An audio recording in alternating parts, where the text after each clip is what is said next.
Junior ডাক্তারদের আন্দোলনকে ভাঙবার প্রচেষ্টা, রাজ্য জুড়ে আরজি করে নির্যাতিতার পরিবার তারা যাতে বিচার পায় তাই নিয়ে মানুষের কণ্ঠস্বর যখন জোরালো হচ্ছে, তখন এটা আমাদের কাছে অত্যন্ত লজ্জার যে শিক্ষিত সমাজের অন্যতম প্রতিনিধি ডাক্তার বাবুদেরকে বারংবার করে নানাভাবে চাপ সৃষ্টি করা হচ্ছে যাতে তারা এই আন্দোলন থেকে সরে আসে। আমি ভারতীয় জনতা পার্টির একজন কর্মী, সাধারণ জনপ্রতিনিধি হয়ে এই হুঁশিয়ারি, এই আওয়াজ তুলতে চাই যে জুনিয়র ডাক্তারদের আন্দোলনের সাথে রাজ্যের মানুষ একসাথে রয়েছে। এই আন্দোলনকে ভাঙার চেষ্টা করলে রাজ্যকে আমরা অচল করে দেব, এই বার্তা আমরা দিতে চাই। আমরা বার্তা দিতে চাই জুনিয়র ডাক্তারদেরকে বারংবার তাদেরকে ডেকে নিয়ে এসে বারংবার অপমান করা হচ্ছে, প্রশাসনিক সভা করা হচ্ছে কালীঘাটের বাড়িতে ডেকে নিয়ে। তার কারণ একটাই যে কোনো না কোনো ভাবে এদের উপরে চাপ সৃষ্টি করে এদেরকে আন্দোলন থেকে তুলে নাও। সর্বশেষ যে খবর আমরা পেয়েছি, জুনিয়র ডাক্তার বাবুরা যে মেল করেছেন সেখানে তারা পরিষ্কারভাবে বলেছেন যে এই সবার মুখ্যমন্ত্রীর সাথে সেই সবার ভিডিওগ্রাফি করে তাদেরকে তুলে দিতে হবে। যদি তুলে না দেওয়া হয় তাহলে এটা প্রমাণিত হবে যে এই রাজ্যের মুখ্যমন্ত্রী জুনিয়র ডাক্তারদের সাথে প্রতারণা করবার জন্য বাড়িতে এই মিটিং করবার চেষ্টা করছেন। ফলে ধিক্কার জানাই এই রাজ্যের মুখ্যমন্ত্রী, রাজ্যের মুখ্য সচিব থেকে শুরু করে যারা এই মিটিং এর পৌরোহিত্য করবার চেষ্টা করছেন। আমরা দ্বিতীয় যে কথা বলতে চাই, এটা আমাদের কাছে দুর্ভাগ্যের, রাজ্যের পুলিশ মন্ত্রী তথা স্বাস্থ্যমন্ত্রী উনি বেশি বোঝেন না কম বোঝেন এ বিতর্কে যেতে চাই না, কিন্তু আপনারা ভাবুন এখানে সাদা পোশাকে যে কলকাতা পুলিশের কর্মচারীরা এখানে কাজ করছেন, এটা আপনাদের কাছেও সতর্ক বার্তা। রাজ্যের একজন ওসি তাকে গ্রেফতার করা হয়েছে। এই পরিস্থিতির মাঝখানে দাঁড়িয়ে যে রাজ্যের পুলিশ কমিশনার নিজে তার চেয়ার ছেড়ে দেন না, আমরা মনে করি তার ওই চেয়ারে থাকার কোনো যোগ্যতা নেই। তিনি তার মেরুদণ্ড কালীঘাটে বন্ধক রেখে এসেছেন, তার ওই চেয়ারে থাকার কোনো যোগ্যতা নেই। ওই ধর্ণা মঞ্চে ওই বাচ্চারা যেখানে প্রোটেস্ট করছে সেখানে যখন পৌঁছে গেলেন,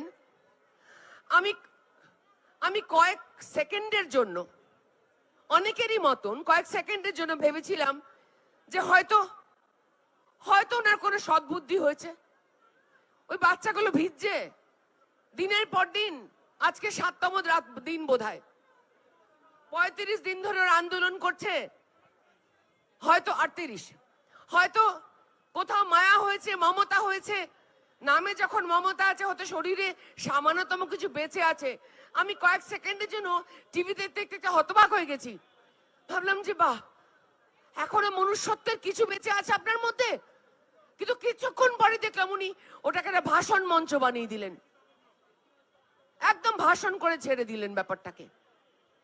যদি এতই মায়া থাকে, এতই নাটক করার অভ্যেস থাকে, তাহলে সন্ধ্যেবেলা যখন বাড়িতে বাচ্চাগুলোকে ডাকলেন, ভাই বোনেদের মতন সব, ওনার সব ভাই বোনেদের মতো বাচ্চাগুলো, হ্যাঁ আচ্ছা ভাই বোনের মতোই যদি ধরে নিলাম বাচ্চাগুলো, ওইটুকুটুকু জুনিয়র ডাক্তার ছোট ছোট ছেলেমেয়েরা একটার পর একটা তাদের দাবিগুলো, শুধু ওই মিটিং করতে যাবে, তারা কিছুতেই লাইভ স্ট্রিমিং করতে দেবেন না মুখ্যমন্ত্রী এবং তার দলবল, কিছুতেই ভিডিওগ্রাফি পর্যন্ত করতে দেবেন না। বিশ্বাস এতটাই, এত অবিশ্বাস, এতই মনের ভেতরে ভয় যে ফোনগুলো পর্যন্ত খুলে, ঘড়িগুলো পর্যন্ত খুলে নিয়েছে, ফোন তো নিয়েই নিয়েছে সব।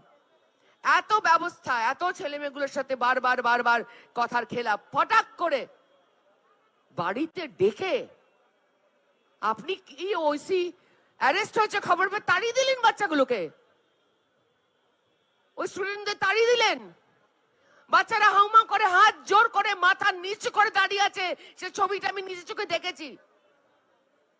বাচ্চাগুলো হাত জোর করে দাঁড়িয়ে আছে, আমাদের একবার দেখা করার সুযোগ দিন, আমাদের দাবিগুলো বলার সুযোগ দিন। আপনি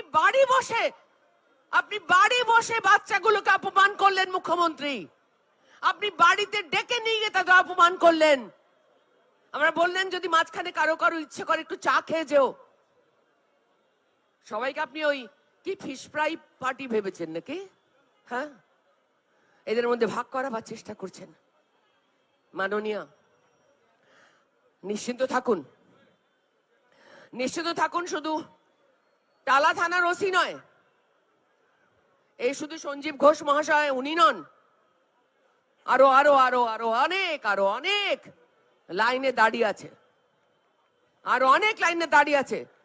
জেনে রাখুন, মার্ডার কেস, মার্ডার করা এক রকমের অপরাধ, তার একটা অন্যরকম সাজা। মার্ডার যারা প্ল্যান করেছে তাদের আরেক রকম সাজা, এবং যারা মার্ডার লুকোবার চেষ্টা করেছে তাদেরও বিশাল বড় সাজা।